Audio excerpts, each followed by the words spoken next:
사회적으로 핫한 이슈를 키워드로 알아보는 핫키워드 시간입니다. 김민지 캐스터, 안녕하세요. 안녕하세요. 네, 대다수 소비자는 장을 볼 때 습관적으로 바로 이걸 확인합니다. 이게 뭘까요? 유통기한 아닐까요? 당장 우유나 이런 거 살 때 특히 더 꼼꼼하게 살펴보게 되는 것 같아요. 네, 그렇죠. 유제품이나 두부, 김치 같은 신선식품이라면 더 그렇습니다. 하루라도 유통기한이 긴 우유나 빵을 안쪽에서 끄집어내기도 하는데요. 유통기한이 지난 식료품을 발견한다면 아까워도 찜찜한 생각에 식료품을 폐기한다는 분들도 많은데요.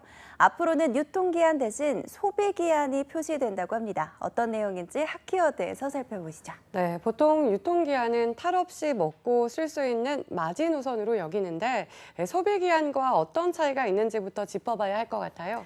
네, 유통기한은 말 그대로 상품이 시중에 유통될 수 있는 기한을 뜻하는데 매장에서 판매가 허용되는 법적 기한이라고 보면 됩니다.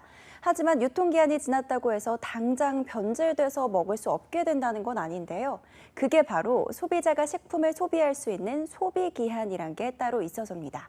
소비기한은 음식을 먹어도 건강, 안전에 이상이 없을 걸로 인정이 되는 기간을 의미하는데요. 맛과 식감은 조금 떨어졌을지 몰라도 안전함은 의미합니다. 처음에 유통기한을 지정하는 건 처음에 어떻게 정하게 되는 걸까요? 네, 유통기한은 가장 보수적인 지표로 평가받는데요. 품질에 전혀 지장이 없는 품질 유지 기한보다 짧은 탓입니다. 한국은 식품의약품안전처 고시에 따라서 일정한 시험을 거쳐서 유통기한을 정하는데 보통 품질 유지 기한의 60에서 70% 선에서 설정하게 돼 있습니다. A식품이 제조된 지 10일 만에 부패하기 시작한다면 유통기한은 7일이 되는 시기인데요. 이런 기준점에서 정해지다 보니 사실상 멀쩡해져도 버려지는 식품이 더 많다는 게 현실입니다. 이런 기준점이라면 사실상 유식품별로 유통기한과 소비기한의 차이가 클 수밖에 없을 것 같은데요. 네, 식품별로 확인된 안전기간이 10일이라면 유통기한은 6일에서 7일, 소비기한은 8일에서 9일 수준으로 결정되니까요. 뜯지 않고 제대로 냉장 보관한다면 그 차이는 더 커지겠죠. 유통기한 경과 후에도 우유는 50일, 치즈는 70일, 라면은 50일, 계란 25일, 식빵 20일 등의 소비기한이 추가될 수 있다고 합니다.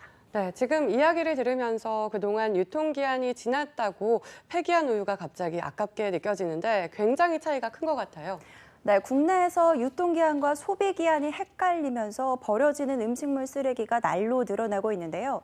2019년 기준 국내 음식물 쓰레기는 하루 14,000톤이 넘습니다. 이 중 유통기한 때문에 버려지는 게 최대 57%인데요.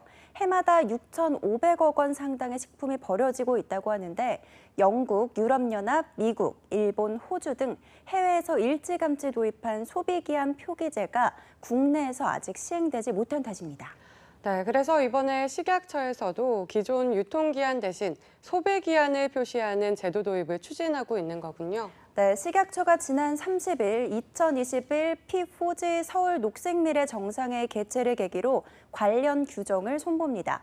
도입 시점은 내년인데요. 소비기한 표시제를 도입하면 식품 폐기량과 이산화탄소 등 온실가스 배출량을 줄여서 지속 가능한 지구 환경 보전에 큰 도움이 될 거라고 내다봤습니다.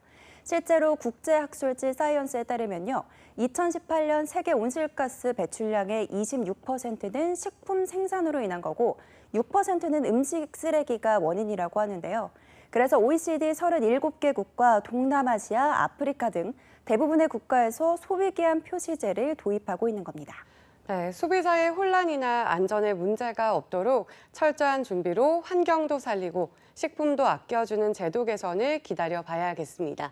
지금까지 핫케어드 김민지 캐스터였습니다. 고맙습니다.